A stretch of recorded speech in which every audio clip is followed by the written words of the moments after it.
Buenos días. ¿Cómo están? Bien, qué bueno, qué bueno. Esta mañana, para aquellos que no necesariamente han estado con nosotros, veo algunas caras que son medio nuevas. Yo espero que no sea que yo no los haya visto, sino que realmente sean nuevas. Estamos viendo el libro de Marcos, el Evangelio de Marcos. Y tenemos un tiempo ahí, falta un par de meses más para terminar. Vamos por Marcos 12, así que si los pueden ir buscando, Marcos capítulo 12, vamos a estar leyendo del versículo 18 al 27.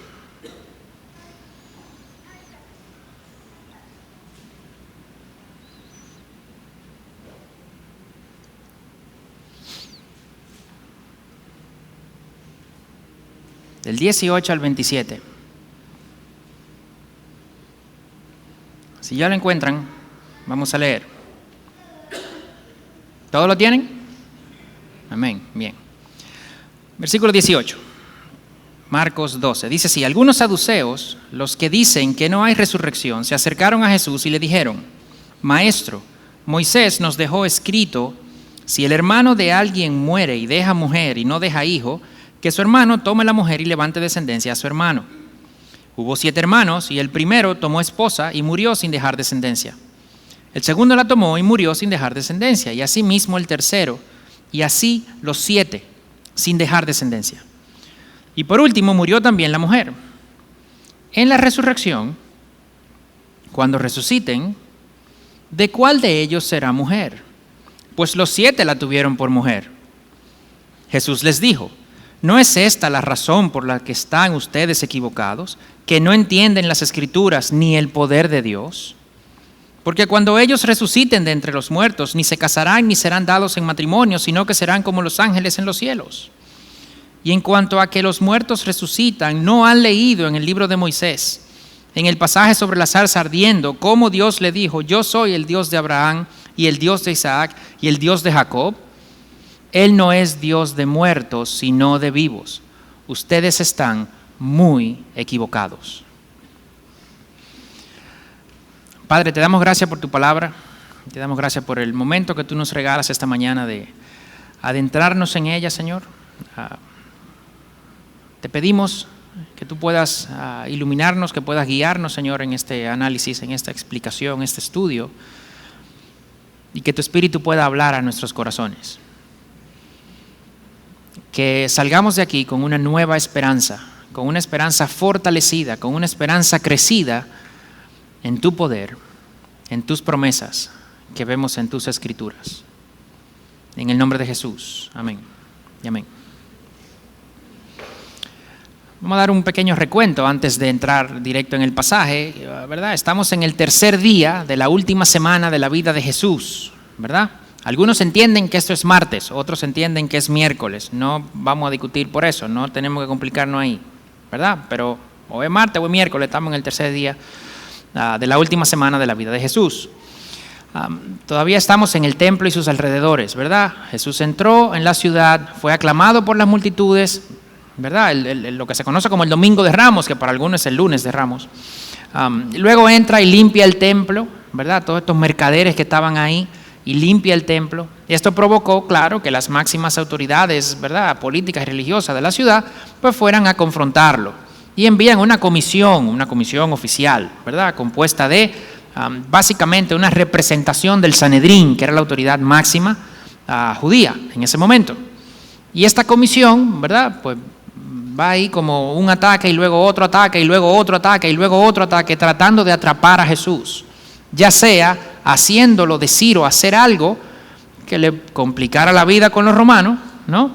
O haciéndolo decir algo o hacer algo que lo hiciera perder popularidad con el pueblo, que lo hiciera perder el apoyo del pueblo. Recordemos que esta gente estaba dispuesta, ya estaba decidida, querían atrapar a Jesús, querían encarcelarlo. No lo hacían por miedo a la gente, ¿verdad? Entonces, o lo cogen los romanos, en cuyo caso ya el miedo de nosotros a la gente no es un problema, o lo hacemos perder la popularidad de la gente para entonces poder atraparlo. Esa era la idea, ¿verdad? Y el primer ataque, digamos, fue cuestionando la autoridad. ¿Con qué autoridad tú haces la cosa que estás haciendo? ¿Verdad? Vinieron los sacerdotes, los escribas y los ancianos, una representación del Sanedrín, cuestionan su autoridad. Este tema de la autoridad de Jesús todavía sigue en juego, ¿no? Todavía está en la mesa, no se ha cerrado todavía. Y Jesús responde sin responder directamente de dónde él tiene su autoridad para hacer esas cosas. Luego llegaron los fariseos, ¿verdad? Una comisión, una comitiva, una delegación, un comité de los fariseos. Ahora vamos a atacar a Jesús nosotros. Y le preguntan del impuesto al César, ¿no? Y de la relación del pueblo con César, con Roma. Una pregunta política, social, algo teológica también, como vimos. Y Jesús respondió dejando a todos maravillados, al César lo del César y a Dios lo de Dios. Y ahora vienen los saduceos, ¿verdad? Vamos a hablar quiénes eran esta gente, pero eran sacerdotes, ¿verdad? Rápidamente. Y le preguntan acerca de la resurrección, una pregunta entonces ahora básicamente teológica, con el propósito de ridiculizarlo. Y como ya nosotros sabemos, pero ellos en ese momento todavía no habían aprendido, con Jesús no se puede. No lo van a poder ridiculizar. Y eso lo vamos a ver hoy. No pudieron los fariseos y ahora vienen los saduceos. Y vamos a ver quiénes eran esta gente. Porque es la primera vez que Marcos los menciona como tal. Los saduceos eran la aristocracia, ¿verdad? Eran los ricos. Tenían poder político, poder religioso también. Porque eran los sacerdotes. Controlaban el templo y los negocios alrededor del templo, es decir, que fueron los que más sufrieron cuando Jesús hizo la limpieza que hizo en el templo. Y como eran los ricos, ¿verdad? Era lo que controlaban el templo, ellos estaban contentos con el status quo, ¿no? Ellos no querían que las cosas cambiaran. Nosotros estamos bien así. Entonces, si tenemos que congraciarnos con Roma, pues nos congraciamos con Roma, no hay ningún problema, ¿verdad? Lo que no queremos es que esto cambie. Y ellos existieron desde, se entiende, ¿verdad? Desde el año 200 más o menos antes de Cristo hasta el 70 después de Cristo. ¿Qué pasó en el 70 después de Cristo? La destrucción del templo, ¿no? Y todo su poder, ¿verdad? Emanaba o salía de que ellos controlaban el templo. Y al destruirse el templo ya los saduceos dejaron de existir. Ellos solo aceptaban la Torá, el Pentateuco, los primeros 5 libros, Génesis, Éxodo, Levítico, Números y Deuteronomio, los que fueron escritos por Moisés. Los demás, para ellos, no eran autoritativos, no tenían autoridad necesariamente, igual que la Torá. Defendían una interpretación literal de la Torá. Tampoco venían como los fariseos, ¿verdad? Que eran con tradiciones orales, con interpretación de esas leyes y aplicación de esas leyes, y tenían nuevas aplicaciones más adelante. No. Los saduceos eran los super ultra conservadores. Esto es lo que es desde hace mucho tiempo, eso es lo que dice y eso es lo que va. No hay ninguna nueva interpretación, ninguna nueva aplicación, olvídense del mundo. Eran de hecho más rígidos que los fariseos, menos flexibles que los fariseos, más estrictos. De hecho, la gente los quería menos a los saduceos que a los fariseos. Eran materialistas. ¿En qué me refiero con que eran materialistas? No, que compraban muchas cosas, no. Me refiero a que no creían en el mundo espiritual. Solamente creían en que era esto, lo material, lo que había y lo que importaba. No creían en la resurrección, no creían en los ángeles. De hecho, no creían que Dios se metía en los asuntos de la gente. No creían en la orquestación de Dios, en la providencia de Dios, sino que como que básicamente Dios dejó esto caminando, nos dio instrucciones y chao. Y ahora cada quien tenía que, ¿verdad?, valerse por sí mismo, cumpliendo o no cumpliendo la ley, y daba igual. Cualquier asunto de continuidad, porque no creían en la vida después de la muerte, era en base a reputación, ¿verdad?, y descendencia, no más de ahí. Por eso digo que eran materialistas. Creían en el libre albedrío, ¿verdad? Nosotros hacemos lo que queramos y ya se verá. Dios no se mete con eso. Cuando Erasmo de Rotterdam dijo eso en el siglo XVI, ya los saduceos habían dicho eso hace mucho tiempo. Eran contrarios, de hecho, a los fariseos, no se llevaban, ¿verdad? Si ya les he explicado esto de los saduceos, si se recuerdan cuando hablamos de los fariseos hace un par de meses ya, ¿verdad? Si tienen muy buena memoria o han reestudiado lo que hemos hablado, pues son contrarios, ¿no? Los fariseos sí creían en la resurrección, los fariseos sí interpretaban la ley, trataban de aplicarla, sí consideraban todo el Antiguo Testamento como autoritativo. Entonces ellos no eran amiguitos, se atacaban bastante. De hecho, en los escritos de fariseos decían que aquellos que no creen en la resurrección no van a estar en la resurrección, no van a estar en la vida eterna. Refiriéndose a quién? A los saduceos, ¿verdad? Entonces no eran amigos. Sin embargo, para atacar a Jesús se juntan, ¿no? Ya lo hemos visto. Los fariseos con los herodianos, los saduceos, da igual, a este hombre hay que pararlo. Ya luego vemos los problemas entre nosotros. Entonces Marcos solamente los menciona aquí. Sin embargo, se entiende que están implícitos cuando Marcos habla, principalmente a partir del capítulo 9, ¿verdad? 10, 11, 12, 13, 14 tal, cuando habla de los principales sacerdotes. Porque como los saduceos eran los sacerdotes, los que controlaban el templo, los principales sacerdotes eran los saduceos. Entonces se entiende que aunque Marcos solamente los menciona por nombre aquí una sola vez, cuando habla en su evangelio acerca de los principales sacerdotes se refiere a los saduceos. Pero aquí los menciona por nombre porque hace la aclaración de que estos son los que no creen en la resurrección. Para dar otro poco de contexto, antes de, ¿verdad?, darnos el chapuzón en el texto, ¿qué creían entonces? ¿Verdad? Porque los saduceos no creen en la resurrección, los fariseos sí creen en la resurrección. ¿Qué se creía en ese tiempo, verdad? Acerca de la resurrección, que es el tema de hoy. El Antiguo Testamento asume que hay vida después de la muerte. Asume que la muerte no es el fin de todo. Es verdad que no tenemos una doctrina de la resurrección desarrollada, ¿verdad?, explícitamente en el Antiguo Testamento, eso es cierto. Sin embargo, vemos que, por ejemplo, David, él esperaba reunirse con el hijo de Betsabé, ¿no? Con el hijo que tuvo que Betsabé murió, que murió ese bebé. Él esperaba reunirse con él. O sea que había una idea de algo después de la muerte. En Isaías 26, 19 se habla de los muertos que vivirán y cadáveres que se levantarán. En varios salmos, ¿verdad?, está implícita una resurrección, una vida después de la muerte. Job asumía una vida después de la muerte también. Pero es en Daniel 12, ¿verdad?, que yo creo que es el texto más específico acerca de la vida después de la muerte en el Antiguo Testamento, que dice: y muchos de los que duermen en el polvo de la tierra despertarán. Y de ahora dice: unos para vida eterna y otros para la ignominia, para el desprecio eterno.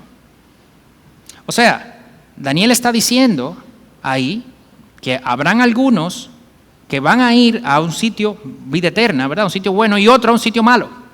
Entonces es el pasaje, ¿verdad?, en el Antiguo Testamento más claro acerca de esto. Nos habla de un despertar, es decir, que estaban muertos, para vida eterna o para ignominia, para vergüenza, para dolor. Pero es cierto también que si el Antiguo Testamento asume una resurrección, en el Pentateuco, en los primeros 5 libros, esto está muchísimo menos claro. Entonces los saduceos, que solamente aceptan la Torá, esos primeros 5 libros, el Pentateuco, los libros de Moisés, como autoritativos, entonces ellos dicen: nosotros no creemos en la resurrección. Sin embargo, para la época de Jesús, la mayoría de la gente creía ya en una resurrección final de los tiempos. Eso lo vemos en Juan 11. Cuando Lázaro muere, ¿verdad?, Jesús llega y Marta sale a su encuentro. Dice: si hubiese llegado antes, hermano, venía. Y eso le dice: no te preocupes, él va a resucitar. Y Marta le dice: yo sé en la resurrección, en el día final. Como autoritativos, entonces ellos dicen: nosotros no creemos en la resurrección. Sin embargo, para la época de Jesús, la mayoría de la gente creía ya en una resurrección. Tenían una idea en pañales, muy pobre. De hecho, esa idea en pañales y pobre, los fariseos se encargaron de desarrollarla a niveles impresionantes. Las discusiones de los fariseos eran si vamos a resucitar con ropa o desnudos, Si yo, ¿verdad?, he estado enfermo porque tengo, no sé, alguna deficiencia física, bueno, pues algunos decían que cuando resucite va a resucitar exactamente igual. Yo cuando leía eso decía de que, bueno, entonces yo esta nariz, o sea, imagínate tú, pues yo aquí ya la tengo que aguantar, pero en la resurrección, bueno, parece según ellos también. Bueno, de hecho, algunos entendían que todos los judíos piadosos iban a resucitar en Israel. Bueno, es un problema, porque si lo enterraron en China, ¿verdad? Y entonces, ¿cómo resucita en Israel? Bueno, pues a otros fariseos se les ha ocurrido que hay túneles en el planeta para que esos cuerpos rueden. Oigan ustedes, ¿a qué nivel llegaba esa discusión? Entonces, al final sí, creían en la resurrección, pero no tenían una idea, no sé si decente será la palabra, pero desarrollada de lo que realmente era. Y eso es lo que vamos a ver hoy. Porque la realidad es que la resurrección es una manifestación, es un acto extraordinario del poder de Dios que sobrepasa nuestra capacidad de entender, hasta de imaginar. Eso es lo que dice Jesús y eso es lo que vamos a ver hoy. Con esa introducción, ahora vamos a empezar la prédica. Ya leímos Marcos, ¿verdad? Ok. Los saduceos entran, ¿verdad?, en la escena y le hacen una pregunta a Jesús. Y la pregunta viene luego de una contextualización que ellos mismos hacen. Ellos empiezan, versículo 19, maestro, ¿verdad? Y ya sabemos que ellos no vienen queriendo aprender, ¿ok? Ya sabemos que esto es un cinismo increíble de parte de ellos. Y dicen, Moisés nos dejó escrito tal cosa. Eso quiere decir, esto no es de cualquiera, esto es de Moisés, ¿verdad? El mayor profeta. Y aquí no hay discusión. Podemos saber si Isaías, y no sé qué. No. Esto es de Moisés, que nos dejó escrito. Y hace una referencia, ¿verdad?, a Deuteronomio 25. Hablar un poco de esto. Recuérdense que los saduceos solamente creen en el Pentateuco, ¿verdad?, como autoridad, como libro de Dios. Y hacen una referencia a Deuteronomio 25. Deuteronomio 25 habla del matrimonio levirato, ¿verdad? Una mujer que se casa con un hombre, entonces el hombre muere, no tienen hijos, entonces el hermano de él se casa con ella. Ese es el matrimonio levirato, que no tiene absolutamente nada que ver con los levitas, ¿verdad? Como yo, la primera vez que lo vi, el matrimonio levirato, ¿será de los levitas? No tiene que ver con los levitas. Es de lever, que en latín quiere decir cuñado, ¿ok? Es el matrimonio de los cuñados, básicamente. Y lo que dice es esto: cuando un hombre se casa con una mujer, pero no tienen hijos, y él muere, la viuda será tomada como esposa, como mujer del hermano de ese que murió, para que ese hermano pueda tener una descendencia. Eso es lo que dice Deuteronomio 25. Y no tenemos necesariamente el tiempo para entrar a estudiar eso del matrimonio levirato, de por qué, ¿verdad?, por qué Dios lo estableció, cuándo se cumplía y tal. No tenemos tiempo para eso ahora. Sin embargo, como tarea, pueden buscar Génesis 38 y pueden buscar el libro de Ruth, que son los dos casos en el Antiguo Testamento donde se ve esto del matrimonio levirato. De hecho, en ambos casos, al que le tocaba, ¿verdad?, ser ahora el esposo de la viuda, no quiso, ¿verdad? Y hay un contenido muy interesante en Génesis 38, ¿no?, con Tamar y con Judá dentro de esa historia, y luego que se ve en Ruth, pero ya quisiera yo, pero no tenemos tiempo tampoco para esto. Entonces los saduceos quieren utilizar este mandato de Moisés acerca del matrimonio levirato para demostrar que no hay resurrección. Porque en su razonamiento, si hubiera resurrección, esto fuera una locura, esto fuera una ridiculez. Y Moisés no es ningún ridículo, ¿verdad que no? Entonces es imposible que haya resurrección. Básicamente es el argumento de ellos. La situación que ellos plantean para demostrar, entre comillas, que no hay resurrección es la de 7 hermanos. Uno se casa con la mujer, no tienen hijos, luego viene el otro, ¿verdad? El hermano, y se casa con la mujer, tampoco tienen hijos, luego viene el tercero, se casa y tampoco, y el cuarto, y el quinto, y el sexto, y el séptimo, y mueren. Los 7, sin hijos. Se asume que sin hijos, ¿verdad? Pero que hubo un intento de tener hijos, o sea que se asume que se consumó, el matrimonio.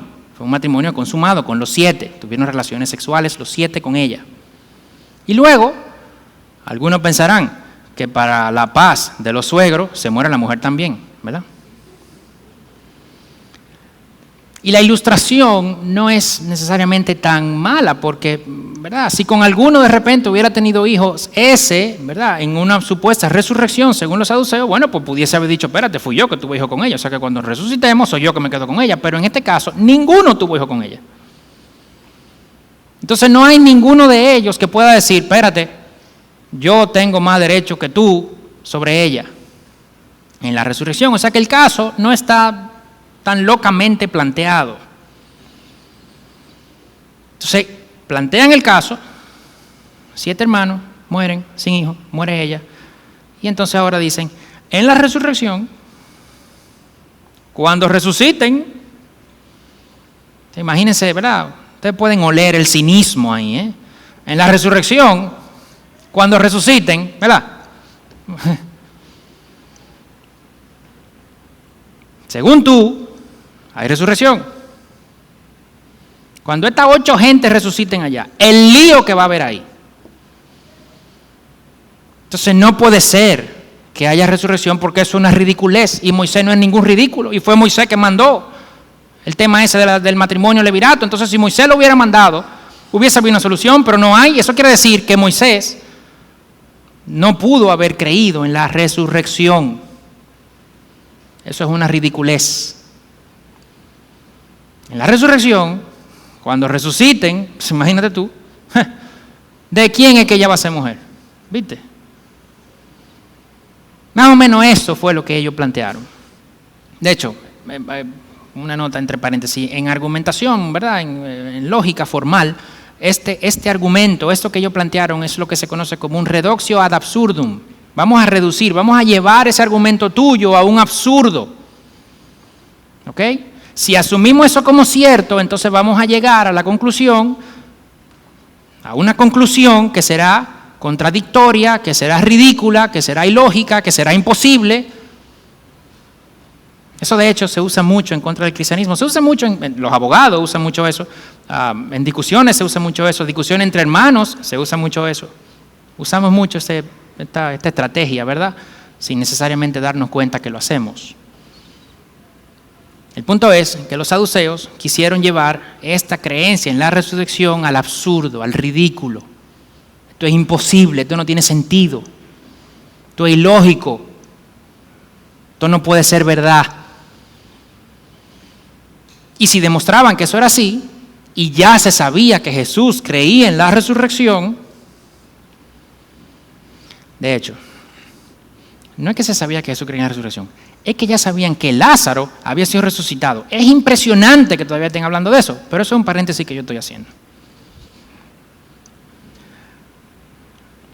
Si se demostraba entonces que esto no tenía sentido, pues Jesús, que se sabía que creía en la resurrección, perdía apoyo de la gente.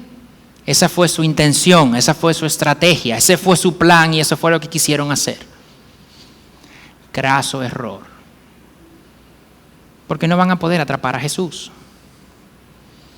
La respuesta de Jesús a este planteamiento, a esta pregunta, si en el caso de los fariseos, ¿verdad? Al César lo del César y a Dios lo de Dios, fue algo enigmático, si se quiere decir, ¿verdad? Que hubo que explicar esto más. En esta ocasión, de enigmático no tiene nada. Fue claro y directo. Ustedes están equivocados. Ustedes están perdidos. De hecho, la palabra es planao, de donde tenemos nosotros la palabra planetas. Y a los planetas se le llaman planetas porque son objetos que están dando vuelta por ahí. O sea, ustedes están en el aire, ustedes están perdidos.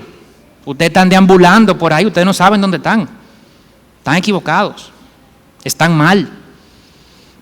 Y les dice 2 razones por las cuales están equivocados. Primero, porque no entienden las Escrituras. Y segundo, porque no entienden, no conocen el poder de Dios. La explicación que Jesús da de los 2 errores es al revés. Empieza diciendo el por qué no entienden el poder de Dios y luego va a las Escrituras. Y vamos a seguir ese mismo orden, porque lo primero que les habla es de la resurrección, del poder de Dios. Y Jesús, en el versículo 24, empieza afirmando la resurrección, asumiéndola como cierta. Cuando resuciten, ellos van a resucitar.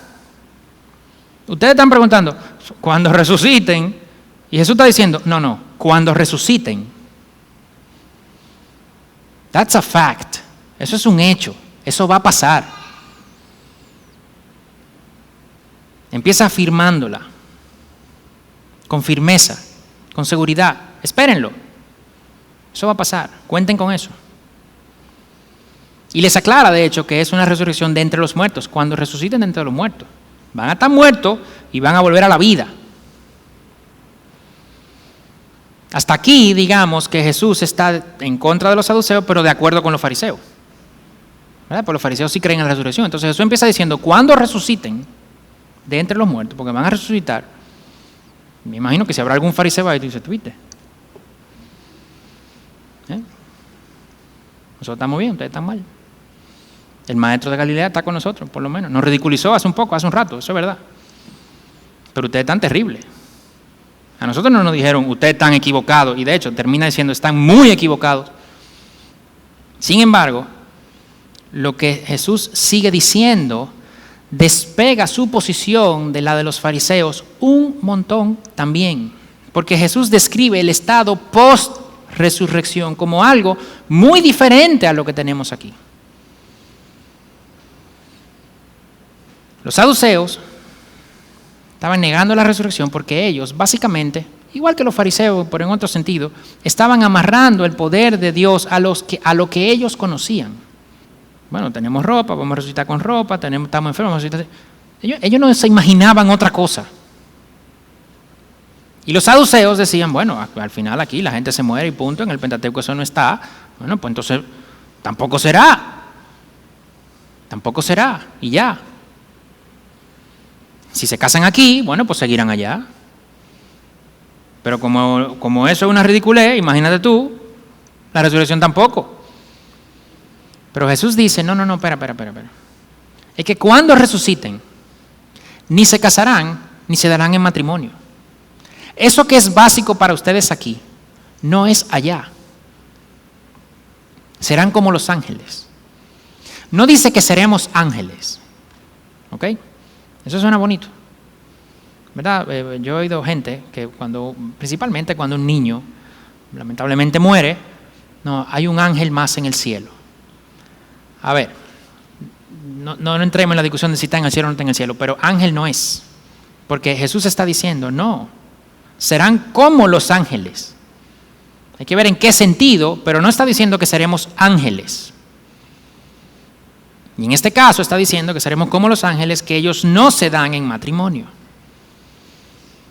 No se dan en matrimonio. Y muchos han especulado entonces que los ángeles no se casan porque son asexuales, porque son todos iguales, porque no sé qué. No vamos a perder tiempo necesariamente en esa discusión. ¿Ok? De hecho, por ahí vi referencias a artículos acerca de la sexualidad de los ángeles. Ni lo busqué. Pero recordemos que aquí en la tierra, porque estamos hablando del matrimonio, ¿verdad? Se van a dar en matrimonio y no se dan en matrimonio. Esa es la discusión. Y ahí es que Jesús se separa de los fariseos. Porque los fariseos asumían básicamente como una continuidad de lo mismo que tenemos aquí en la vida después de la muerte, en la resurrección. Y Jesús dice, no, esto no será así. En este caso, me están hablando del matrimonio, no se van a dar en matrimonio, no se van a casar, serán como los ángeles que no se dan en matrimonio. Ya el matrimonio no será. Wow, algo tan básico, que está de Génesis 1. No será en la resurrección. No. Porque recordemos en la palabra los propósitos del matrimonio. De hecho, eso, si vemos nosotros mismos la Biblia, tenemos que concluir que eso será así. Pues si el propósito del matrimonio es la representación de la relación de Cristo y la iglesia, la procreación y proveer ese espacio íntimo, seguro para la pareja, En el cielo, la relación de Cristo y la iglesia es más que evidente. O sea que no necesitamos una representación humana de eso. No va a haber necesidad de procrearse y no va a haber necesidad de ese espacio de intimidad seguro de una pareja. Porque la intimidad será perfecta. No va a haber riesgos allá. Nuestras relaciones serán perfectas. Tendremos intimidad con todos. Entonces, ya no es necesario el matrimonio. Y eso es lo que Jesús está diciendo. Pero los saduceos y hasta los fariseos veían las cosas de Dios a través de sus propios lentes. Esto es lo que yo entiendo y así es que tiene que ser. Y ese era su error. Por eso dice Jesús, ustedes no entienden, ustedes no comprenden el poder de Dios. No lo conocen. En su cabeza no cabía que Dios podía hacer algo diferente a lo que conocían. No conocen el poder de Dios. Y lo próximo que Jesús les dice demuestra en un sentido no solo que no lo conocían, sino que tampoco les importaba.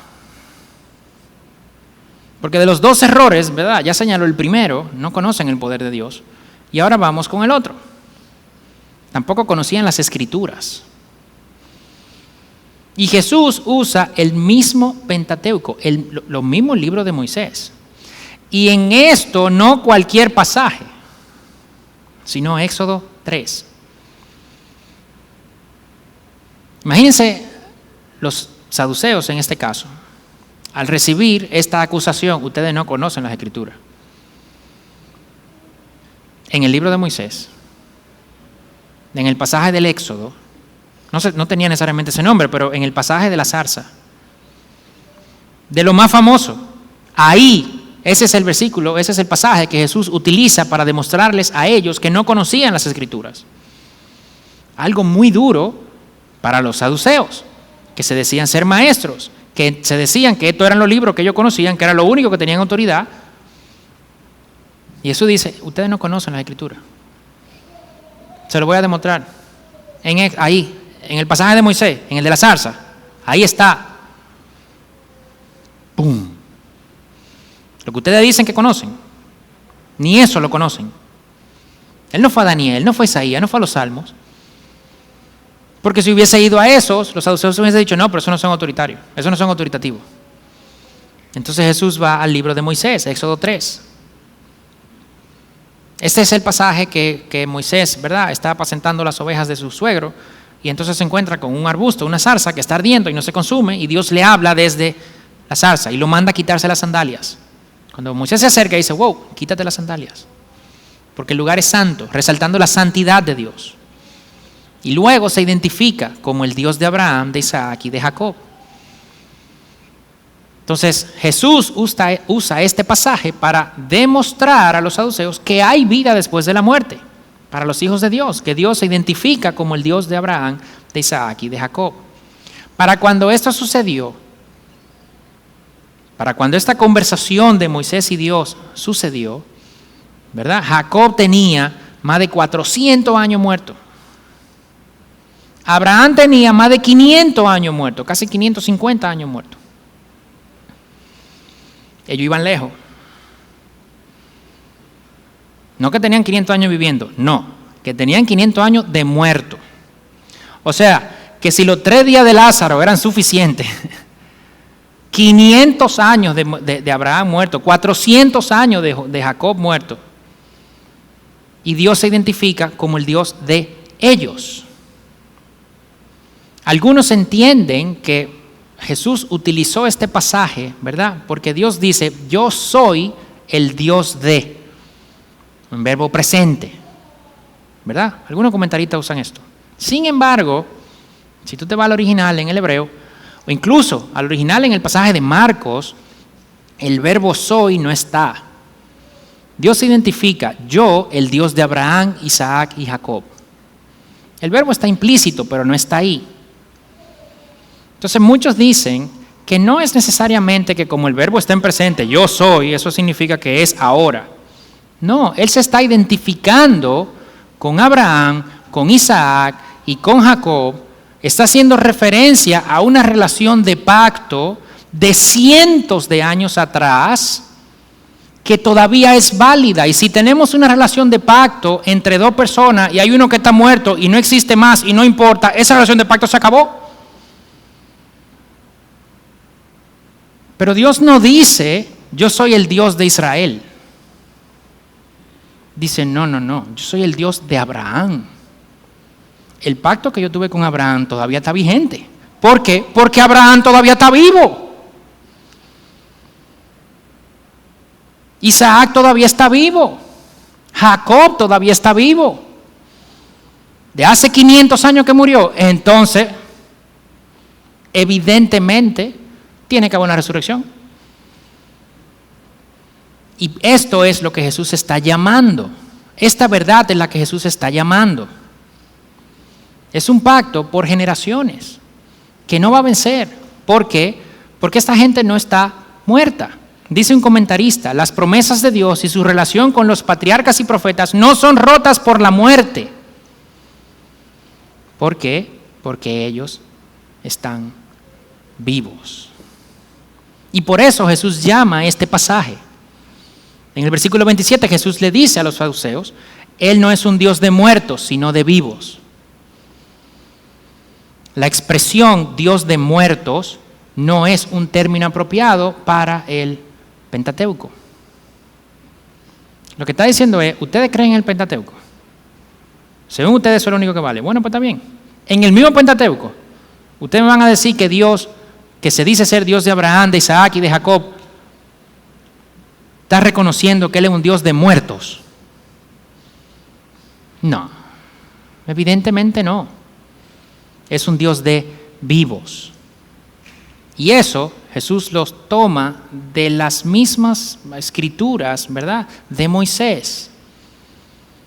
Del mismo texto que ellos dicen que es el único autoritativo y el único que ellos defienden.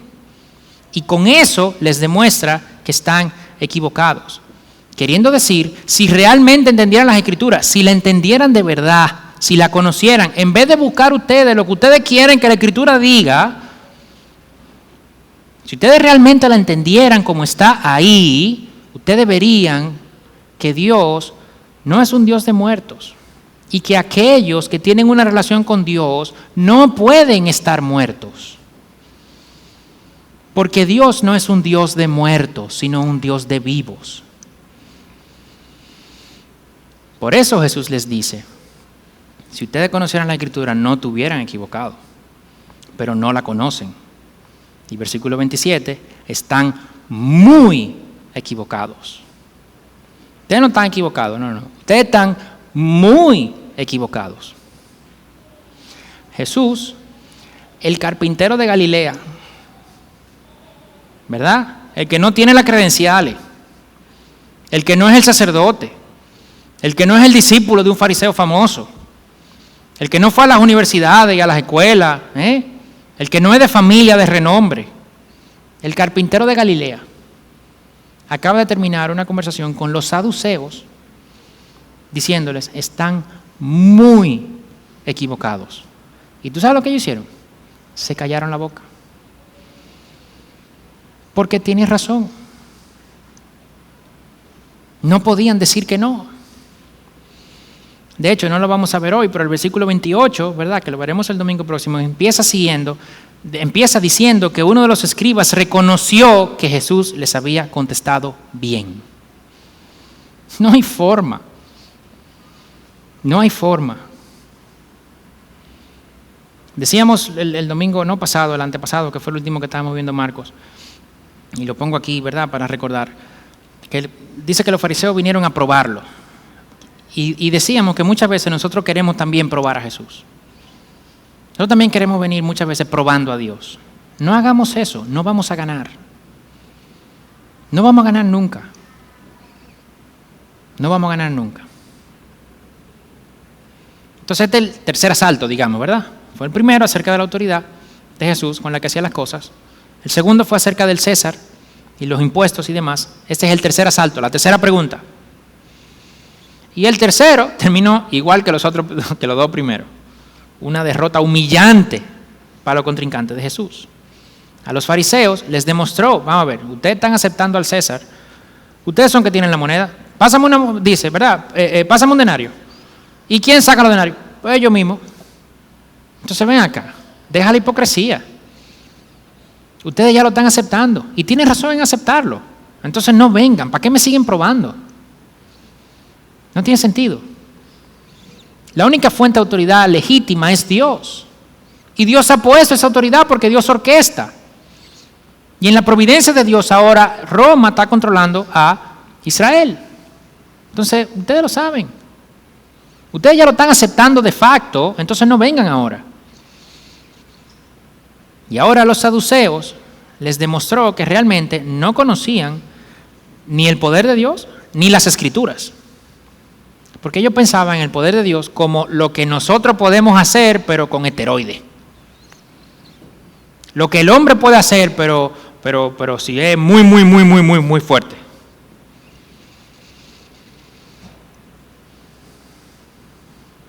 Y no veían la verdad de Dios tampoco en las Escrituras, porque querían ver lo que ellos querían ver y obviaban todo lo demás.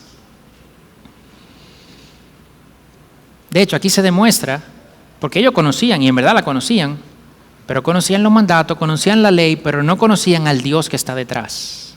Porque ¿cómo es posible? Eso es lo que Jesús concluye, que Dios es un Dios de muertos entonces.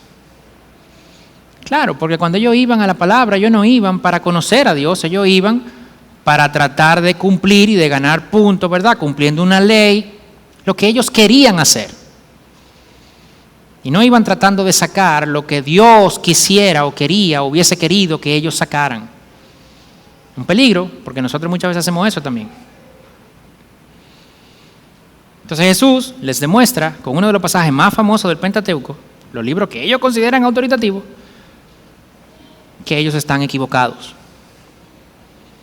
Pero este intercambio entre los saduceos y Jesús, aparte de ser una historia sumamente interesante, ¿qué lo es?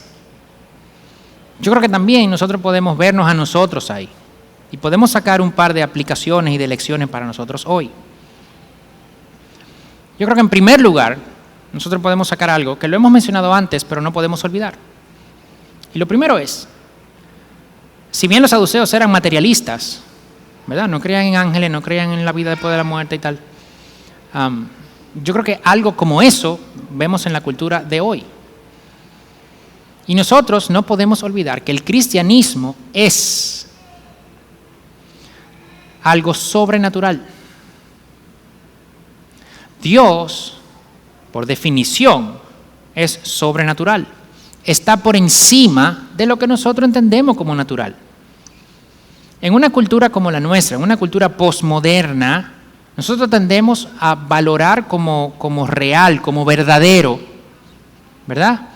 Como aquello que corresponde con la realidad, una realidad externa a nosotros, de alguna manera, solo aquello que es científico, entre comillas, aquello que es medible, que se puede contar, que se puede controlar, que se puede repetir, que se puede duplicar, que podemos entenderlo por completo. Eso es real, eso es verdad, y qué bueno que todavía es así, ¿verdad? Porque si no, yo no pasara por ese puente cuando lo terminaran. Entonces aquello que es controlable, medible, nosotros lo damos por real, por correcto, porque corresponde con la realidad y está bien. Pero lo que no es así para nosotros en esta cultura postmoderna entonces es relativo. No tiene que corresponder con ninguna realidad, externa ni interna, da igual. De hecho, vamos a hacer tu propia realidad interna. Eso quiere decir que lo que tú quieres creer, pues créelo, da lo mismo. Siempre y cuando sea con relación a aquello que no podemos contar, medir, entender completamente, ¿verdad? Duplicar, repetir, controlar, pues cree lo que tú quieras, da lo mismo. Entonces, creer en Dios, que no podemos contar, medir, controlar, duplicar, es relativo. No importa si Dios existe o no, si Jesús resucitó o no, si vamos a resucitar o no, eso no importa. Si tú decides creer eso, bien. Y si tú decides no creer en eso, está bien. ¿Cuál es el problema con eso? Que cuando muramos, el que cree y el que no cree se va a encontrar con Dios o no se va a encontrar con Dios. Cuando muramos, el que cree en la resurrección y el que no cree en la resurrección o va a resucitar o no va a resucitar. Ese es el problema.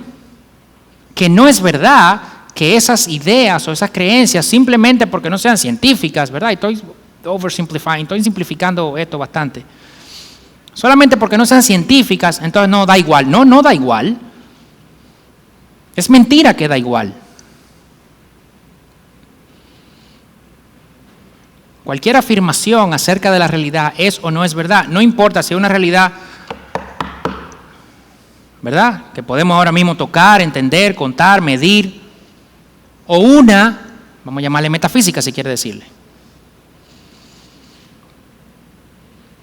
Cualquier afirmación religiosa es así también. Una religión debería, ¿verdad?, en general, responder un par de cosas. ¿De dónde venimos? ¿Para qué estamos aquí? ¿Qué es bueno y qué es malo? ¿Y para dónde vamos? Entonces nosotros, los cristianos, creemos que vamos a encontrarnos con Dios en una resurrección. Esto no se puede medir, no se puede contar, no se puede controlar, pero nosotros creemos eso. Viene una religión, otra, y dice de dónde venimos, para qué estamos aquí, qué es bueno, qué es malo, para dónde vamos.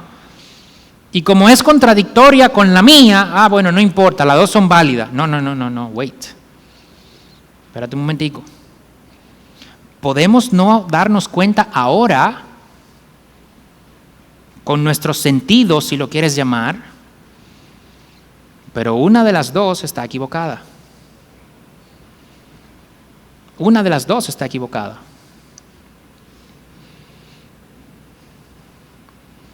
Entonces, lo que no corresponde con la realidad no tiene sentido creerlo. Esa tiene que ser la conclusión. Por eso nosotros estudiamos la palabra. Por eso nosotros venimos aquí. Por eso nosotros queremos aprender qué es lo que Dios tiene que decir acerca de todas estas cosas. Porque entendemos que lo que Dios dice corresponde con la realidad. Entonces yo no quiero llevarme un susto. Por eso lo hacemos.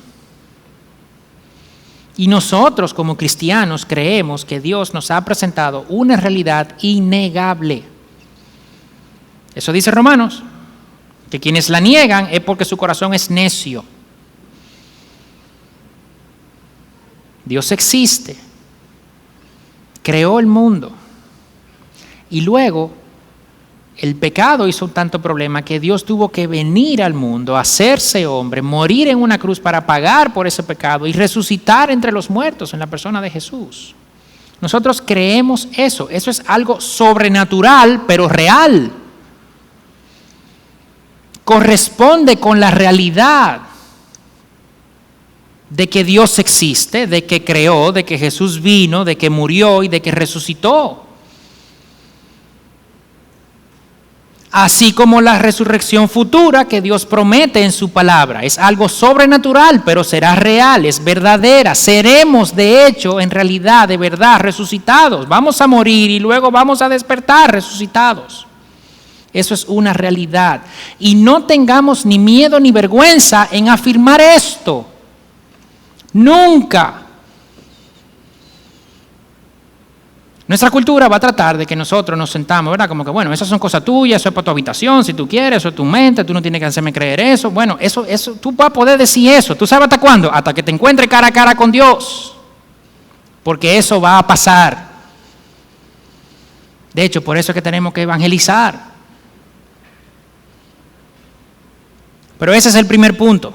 El cristianismo es algo sobrenatural. El poder de Dios es algo sobrenatural. Nosotros no vamos a poder entenderlo, no vamos a poder slice it and dice it, ¿verdad? Como dicen los gringos, no podemos controlarlo, no podemos... ¿Se entiende? ¿Sí? Ok. Segundo punto. El poder de Dios, por tanto, no es el poder de los hombres, pero más grande. No. Porque muchas veces nosotros hacemos lo mismo que los saduceos. Nosotros vemos a Dios como nosotros, pero más fuertecito. Y no es así. Dios es completamente otro. ¿Ok? Es otra categoría, es otra cosa, no podemos comprenderlo. De hecho, 1 Corintios 2:9, y voy a hacer referencia a esto después también, dice, cosas que ojo no vio, ni oído oyó, ni han entrado al corazón del hombre, son las cosas que Dios ha preparado para los que le aman. Entonces, yo creo que muchas veces no entendemos bien ese pasaje, porque lo que quiere decir es que las cosas que Dios ha preparado para los que le aman no son como ninguna otra cosa que nosotros hayamos visto, ni que nos hayan contado, ni siquiera que hayamos imaginado. Eso es lo que quiere decir ese pasaje. Cuando llega el ángel a María en Lucas 1 y le dice, oye, tú vas a quedar embarazada, Elizabeth también, en su vejez, ella dice, ¿what? Eso es imposible. ¿Y el ángel qué le dice? Para Dios nada es imposible. En Marcos 9, que lo vimos hace un par de semanas, llega este hombre con este hijo endemoniado que varios trataron de sacarlo, incluyendo los apóstoles, y no lo pueden sacar el demonio, no lo pueden librar del demonio. Si tú puedes, le dice el hombre a Jesús, ayudarme con mi hijo. ¿Y qué le dice Jesús? Todo es posible para el que cree. ¿Y por qué menciona ese pasaje? Porque muchas veces nos confundimos. Entonces mi fe es la que tiene poder. No, espérate, óyeme una cosa. Es otra cosa totalmente diferente. Y si tú crees que es tu fe la que tiene el poder, entonces tú vas a esperar un resultado según cosas que ojo vio, oyó o entró en tu corazón. No es tu fe, es el poder de Dios. Y eso se aplica a ti en la medida en que tu fe está puesta en Dios para que el poder de Dios entonces sea el que obre, no tu fe. ¿Se entiende eso? Es el segundo punto. El poder de Dios no es el poder de los hombres más grandecito. No, es otra cosa. Y Dios pone eso a disposición de nosotros. Es con ese poder que Dios está cuidándonos. Es con ese poder que Dios nos va a resucitar. Es con ese poder que Dios orquesta las cosas. Entonces, cuando tú te sientas en una situación que tú dices, wow, tú dices, espérate, pero es que el poder de Dios es tal que esto se puede resolver. Ya imagínate algo. No es así. Puede ser mejor. Si no ha pasado, es por alguna razón, que es mejor que cualquier otra cosa que tú puedas imaginar.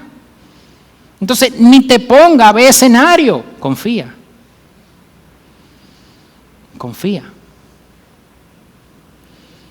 El tercer punto, son 4 solamente. La realidad es que si conociéramos las Escrituras, nosotros podemos conocer el carácter de Dios y podemos conocer el poder de Dios para nuestras vidas. Era lo que no tenían los saduceos. No conocían las Escrituras. Entonces no conocían a Dios. Entonces asumían a Dios, no necesariamente aceptándolo ellos así, ¿verdad? Afirmándolos así, pero para ellos entonces Dios era un Dios de muertos. Y Jesús dice, no. Si ellos hubiesen entrado a las Escrituras para conocer a Dios, hubiesen visto ahí que Dios no puede ser un Dios de muertos. Pero si yo no conozco a Dios, yo no conozco su promesa. Si yo no entro en las Escrituras, yo no sé lo que esa promesa puede implicar para mí. Yo entonces, ¿verdad? ¿Cómo voy a vivir una vida que le agrade? ¿Cómo voy a vivir una vida plena en Él? ¿Cómo voy a llegar a vivir esa vida en abundancia que Jesús promete? Porque eso lo hacemos. Citamos el versículo. Yo he venido para que tengan vida y la tengan en abundancia. Y después de ahí, cuando salimos el lunes, el domingo todo el mundo vive su vida plena, ¿no? Pero cuando salimos el lunes, entonces empiezan los problemas, entonces no sabemos qué hacer, entonces empezamos a temblar cualquier cosa. Dice, pero ven acá, eso no puede ser vida plena. Si yo no conozco el poder de Dios, yo no conozco lo que tengo disponible para mí en mi vida. Si yo no conozco que Dios habla, voy a poner un par de ejemplos, habla a través de la brisa suave, como le habló a Elías, entonces yo no voy a conocer esa parte del carácter de Dios, esa parte dulce, tierna, sensible. Entonces yo no la voy a conocer tampoco. Si yo no conozco que Dios le pidió a Moisés una y otra vez distancia entre el pueblo y él, no te acerques, quítate la sandalia, esto es santo, yo voy a bajar al monte, que no se acerque nadie, para que no se mueran. Si yo no conozco eso, yo no voy a entender la santidad de Dios. No la voy a entender. Si yo no conozco que Dios no respondió a Job, pero tampoco lo ignoró, entonces cuando yo esté en mi dificultad, yo desespero, yo no sé qué hacer. Si yo no conozco las promesas de Dios, de que Él va a estar con nosotros, de que tenemos el Espíritu Santo, de que la prueba produce paciencia y carácter probado y que Él va a volver, yo no tengo los recursos para vivir una vida plena aquí en la tierra.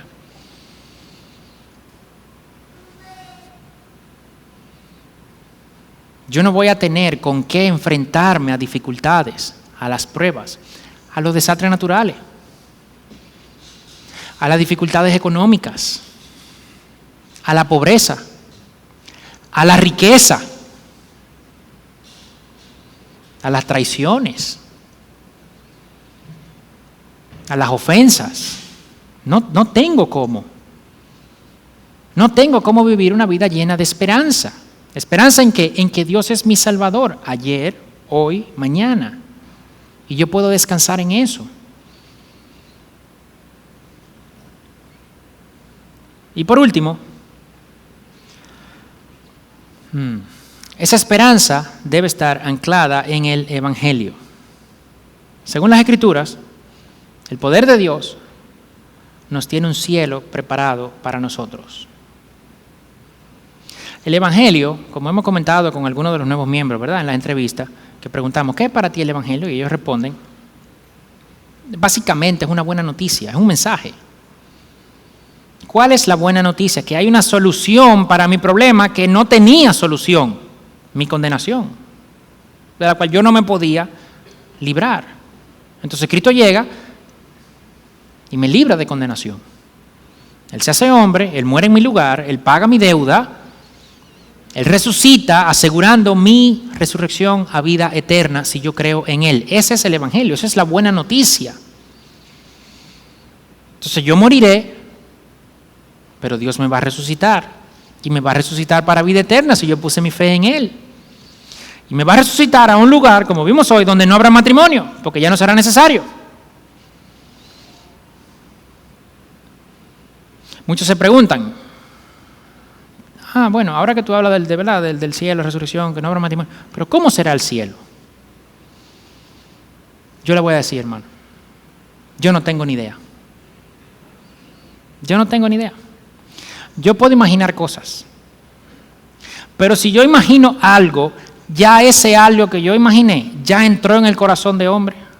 Y dice 1 Corintios 2:9 que lo que Dios está preparando no ha ni siquiera entrado en el corazón de un hombre. Entonces, imagínense lo mejor que ustedes se puedan imaginar.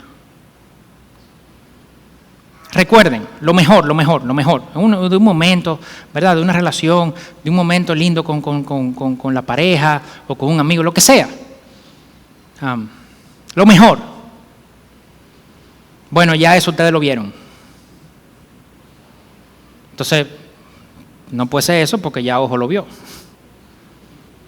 Ahora multipliquen eso por 1,000,000. Bueno, ya se lo imaginaron. Entonces ya entró en el corazón de ustedes, entonces tiene que ser más de ahí. ¿Eso es impresionante?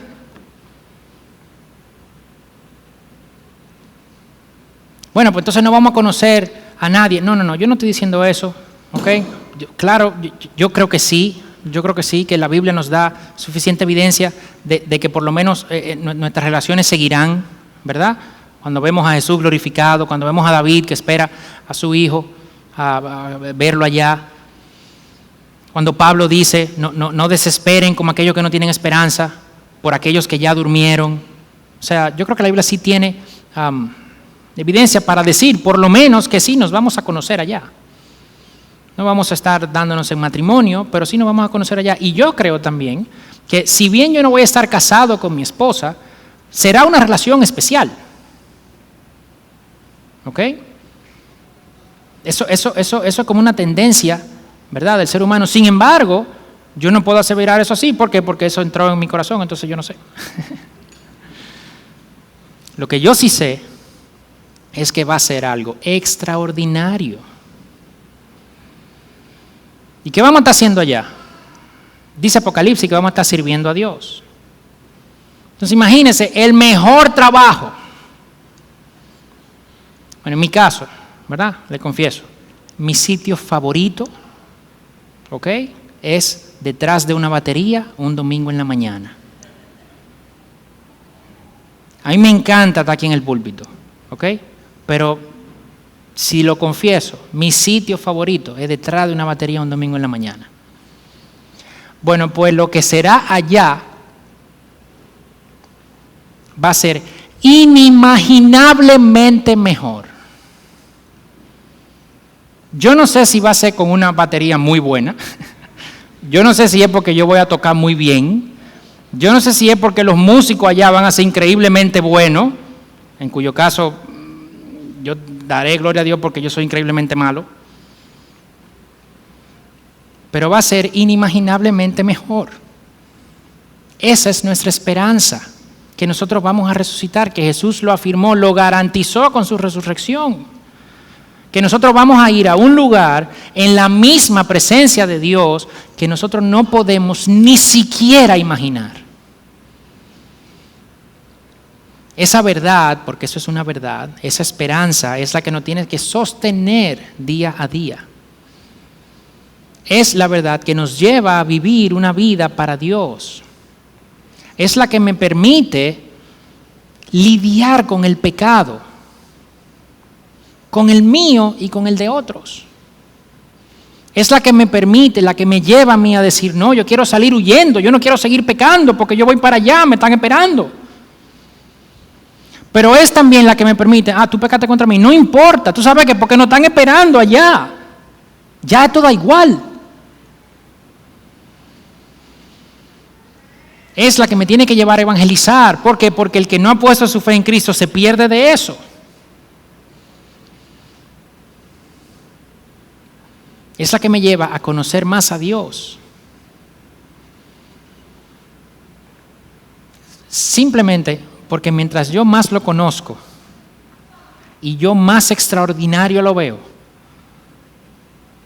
siguiendo 1 Corintios 2:9, más grande yo sé que será allá.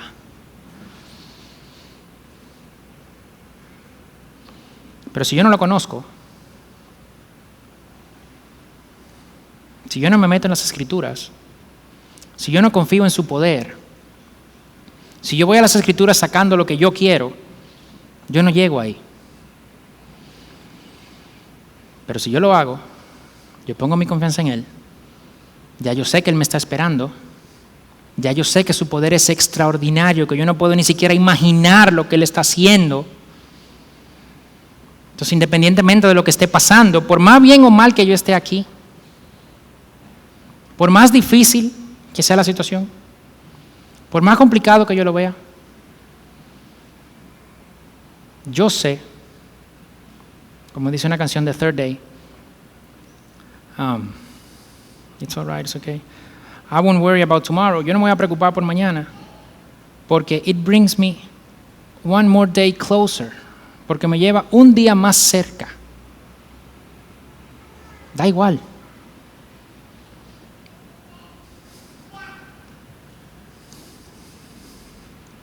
Vamos a orar. Padre, te alabamos. Te damos tantas gracias, Señor. Porque tú eres tan amoroso con nosotros, Señor, que nos das tanto que no merecemos. Que no hemos hecho nada para merecer, todo lo contrario, hemos hecho de todo para no merecerlo. Padre, pero en tu amor, tú nos das tanto. Tú te diste por nosotros en una cruz para asegurarnos, Señor, una vida eterna contigo. Y estás preparando morada, Señor, allá para nosotros. Y lo que tú estás preparando allá, nosotros no podemos ni siquiera imaginarlo. Ni siquiera imaginarlo. Padre, que ese sea nuestro sustento. Padre, que nosotros creamos eso con tanta fuerza, que eso sea lo que nos haga levantar día a día. Que cada día en la mañana, Señor, nosotros pensemos, esto es un día más cerca de estar contigo. Yo lo voy a vivir para ti. Padre, que eso sea lo que nos sostenga en tiempos de prueba, en tiempos de dificultad. Que eso sea, Señor, lo que nos lleve a dar gracias en tiempos de bonanza. De que por más bien que lo esté pasando, yo allá estaré inimaginablemente mejor. Padre, danos la valentía, no solo de defender la resurrección, sino de creerla, de esperarla y de poner toda nuestra vida a descansar en esa verdad, de que tú resucitaste y de que nosotros vamos a resucitar contigo. Regálanos eso, Señor, danos la fe que nos falta. Te la pedimos a ti, no la vamos a desarrollar nosotros, danos la fe que nos falta. Y que esa fe puesta en tus promesas, en lo que tú estás preparando para nosotros, en esa esperanza, sea lo que nos mueva y nos lleve a vivir una vida, Señor, de tanta luz que llame la atención a otros y que otros también quieran esa luz. Danos, Señor, ese regalo de que empecemos a vivir esa vida plena. Danos, Señor, el regalo del deseo de conocerte, del deseo de entrar en tu palabra, de saber cómo tú eres, para saber, Señor, con quién contamos, para aferrarnos cada vez más a tus promesas, para contar cada vez más con tu fidelidad. Danos ese regalo, Señor, te lo pedimos, te lo rogamos, para vivir vidas que cada vez más exalten tu nombre, que cada vez más puedan glorificarte como tú te lo mereces. En el nombre de Jesús. Amén y amén.